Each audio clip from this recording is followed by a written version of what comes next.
So I wanted to make a video, talk about my dad in some of the earlier videos.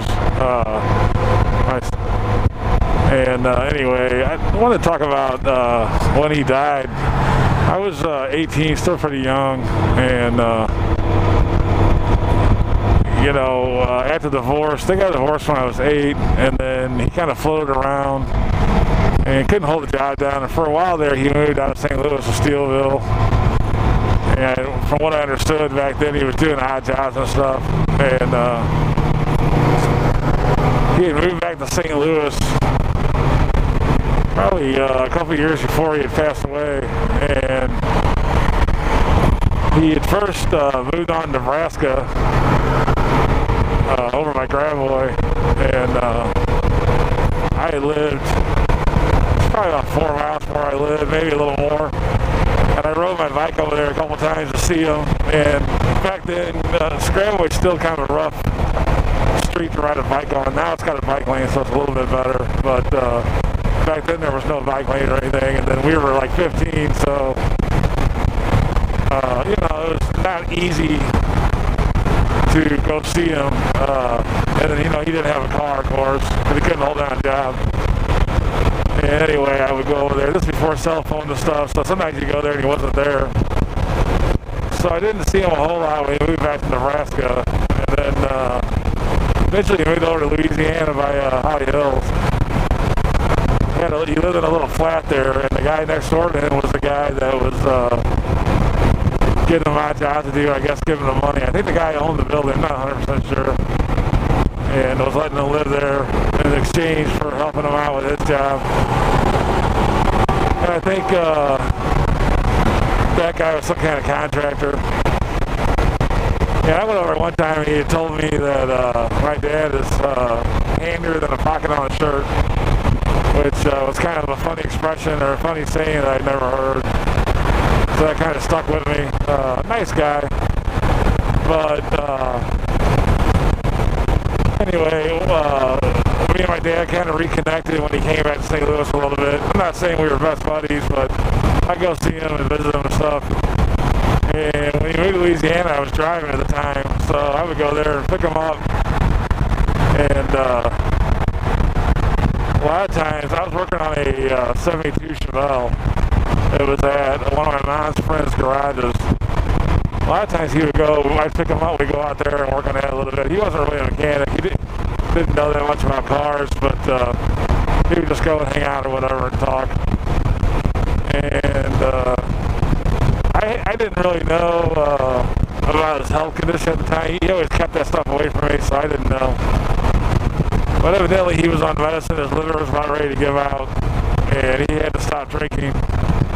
I guess the doctor told him if you keep drinking, you're going to be dead sooner than later. So evidently towards the end there, he was trying to stop drinking and was on medicine and stuff to help his liver survive. And like I said, he was only 42 or 43 when he died, so he was still pretty young. I don't know if he would have got a liver transplant just because of the way he destroyed his. But I was at work one night, and one of my friends that I kind of grew up with and fell away from called me and said, "Hey, your dad is on the way to the hospital, don't look good." So I left work and got in the car, and by the time I got to the hospital, he was dead. And what was weird about that is I didn't know that my friend even knew my dad. My dad never came around the neighborhood except when he was in an ice cream truck, so nobody really knew him. Even my best friend that I was with all the time didn't really know my dad that well because of all the friction between him and my mom, so he wasn't really, wanted around there. So he would come pick me up and stuff, and we would go or whatever, but there would be no way for my friend to know that he was my dad until, I guess, the last name. Anyway, I never asked my friend. What I heard was my dad was buying alcohol for him, and he was over there to have my dad buy alcohol. And I don't know how he knew, how they hooked up or whatever, but that was the situation. And then my dad started bleeding out of his mouth when he was there, and that's when he called me. And so I never actually talked to my friend after that to find out how he knew my dad, because by this time me and him hadn't talked for 4 or 5 years. When we started driving and getting to high school and stuff, I kind of fell away from that friend. So anyway, I went to the apartment the next day to see what the hell was going on, you know, like what happened. And I can remember he had, you know, his apartment was a flat, 1-bedroom flat, and it was pretty sparse. All he really had was a bed and a microwave, and in the front room where he started to die, he had a chair in there and a nightstand, or a night table, or side table, or whatever, with a lamp on it. And I'll never forget this. I was 18. He had a cross above the chair.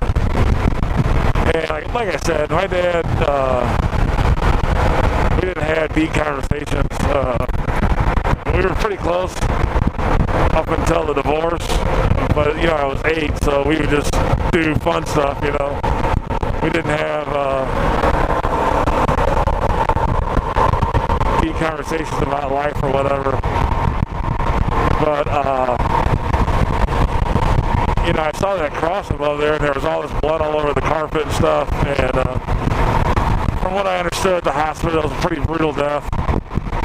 And I just remember thinking, I was still young on my faith. I believed in God, studied the Bible in school, and you know, had a somewhat relationship with God. But I was still very immature in my faith, and I thought, at the time, I was really bothered by the fact that my dad probably went to hell, is what I thought, because of what he did, you know. It felt like he threw his life away and drank himself to death. And me being immature in faith, I just assumed that he was going to go to hell. And it really bothered me for several years. That and the fact that the last time I ever saw him or talked to him, I hung up on him because he started in about, oh, I love your mom and all this stuff. And I had heard that so many times. And, you know, once I got older, I realized, like, he basically threw his life away for alcohol. He had a steady job and a wife and lived out in the county, a nice area at the time that they got the divorce, and had a son. And he traded it all in for alcohol. So I had a lot of anger issues too. I felt bad that I hung up on him. I felt guilty and angry at the same time because I felt like he traded his life away for alcohol. And the last time I ever saw him, the funeral home let me go in and see him. He was on a steel table, completely naked, and they had his skull on a stand, and his hair was draped over the skull. And I know people always say this didn't look like him at all, but I could see his tattoo on his forearm, and I could see the red hair hanging down around that stand that they had his skull on, completely naked. And he was never a powerful figure, but he was, you know, man's man, and he had the whole kind of country vibe going on. And like I said, I wouldn't say he was a powerful figure, but he wasn't,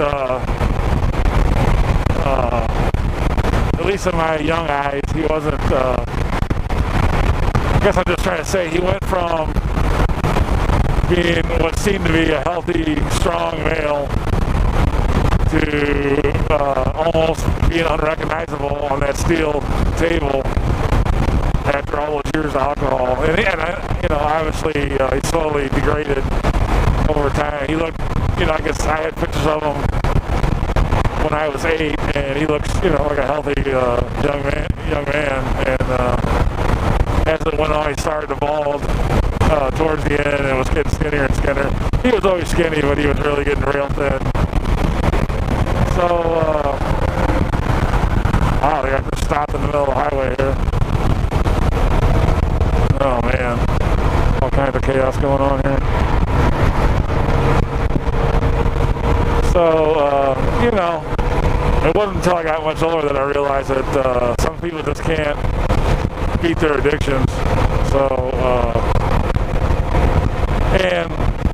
as I aged and got older in my 20s, I started reading the Bible front to back. I read it front to back probably 2 or 3 times, and started to understand things. The Bible is one of those books where you can read it the same chapter or the same book of the Bible 3 or 4 times, I get something different out of it every time. You see things you didn't see the first time. And I had realized as I got older and started to let things go, my anger and my sadness and stuff, that the motorcycle on the side of the road up here. Looks like he's alright.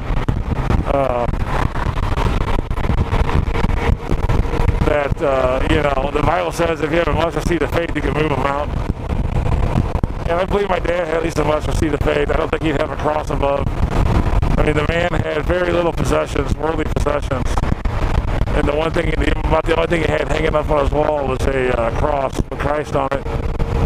So I would say he had at least a mustard seed of faith. And the Bible also says that if you go through Jesus, you have eternal life, you shall not perish. So I'm confident now that I will see him one day, and we'll be reunited. He'll probably be one of the first persons I look for when I get there, because I had lost my grandma on my mom's side early, and then later on I lost him. Those were really the only 2 people I lost when I was young. And with him being an alcoholic and all the things that went on with my mom and stuff, there was a lot of turmoil. My grandma got lung cancer, and that was a pretty tragic, horrible thing to go through. But it's different when someone does it to themselves like he did, and all the drama that went along with it, and all that. It just caused a lot of different emotions and turmoil. And anyway, I kind of let all that go over time and forgave him for what he did, and I realized, he's in heaven now. He's free from that addiction, and living a much better life. It's a shame he wasn't able to meet my wife. My wife and I actually got together and started dating probably a month or so after he died. And she lost her father at a young age. I mean, way younger than I did. She was like 6. I think she kind of connected with me on a certain level. We worked together, and it just seemed like things progressed pretty quick with me and her after he died. So I guess in some ways he might have helped that relationship along. I don't know, but I just alcoholism doesn't just affect the person; it affects the family and everything else, and it wasn't easy. And I would say it did affect me a little bit growing up. I kind of take things in stride. I'm not a pessimist. And I don't blame everything on my childhood. I had a pretty pretty hectic teenage years where my mom used to say I could either be the President of the United States or I could be in prison the rest of my life. I think that's pretty accurate. Well, I don't know, because the President of the United States sometimes is more shady than most people in prison, but that's a whole nother subject. But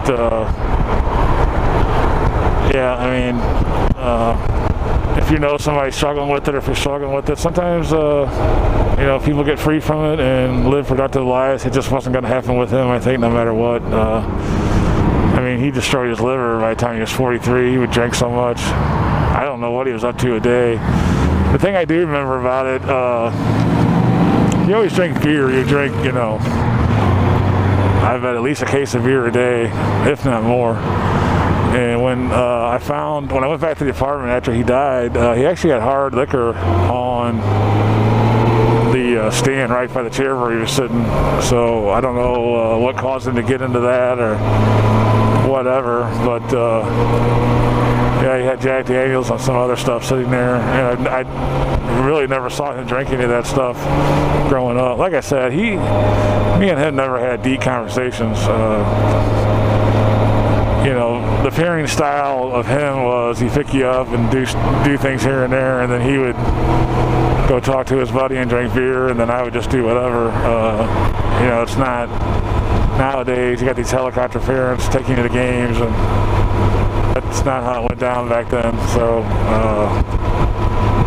never really got a chance to have any deep conversations with him. I actually had probably more real conversations with my real dad now that I've had a relationship with him the last few years than I did with my who I thought was my dad for for 18 years. But I definitely loved him with all my heart. It definitely affected me losing him and going through all that. But anyway, my point is, if you got someone that's going through a struggle like that, doesn't mean they're going to hell if they can't get off of it or if they can't break free from it. There's certain, we all sin. If we all went to hell for our sin that we can't stop, we'd all be there. So just have, you can take a little bit of solace in that and have faith in the fact that if they believe in God and are trying to make their life better, you probably will see them again. So anyway, I guess that's about it for that one. Got one more kind of like depressing video to make, I think, and then I want to kind of focus back on the funner stuff. But I just think about things that people want to hear from and my life experiences and stuff, especially my kids when they get older. And that's what I'm talking about now, so that's why I'm talking about it. I know it's kind of a bummer, but like I said, I'm mainly making this for my family and my kids when they get older. So just want them to know what my thought process was on all that and kind of what made me who I am today. I had a lot of good, I had one other, never really had any good male influences in my life, obviously. But my grandpa was the one true rock star male influence that I had, and was a person that I could rely on 100%. And I'm sure I'll make plenty of videos about him.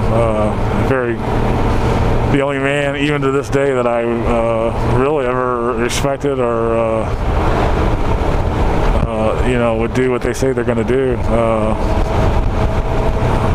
It's very rare, and for me, I still see it every day. If people say they're going to do something, they don't do it, and I just don't rely on me personally. That's people like him are far and few between. So anyway, I'm almost home. I've been on this thing for a couple hours. I'm gonna get off, and I'm dying of thirst, and take care of that. So anyway, thanks for watching, and as always, God bless.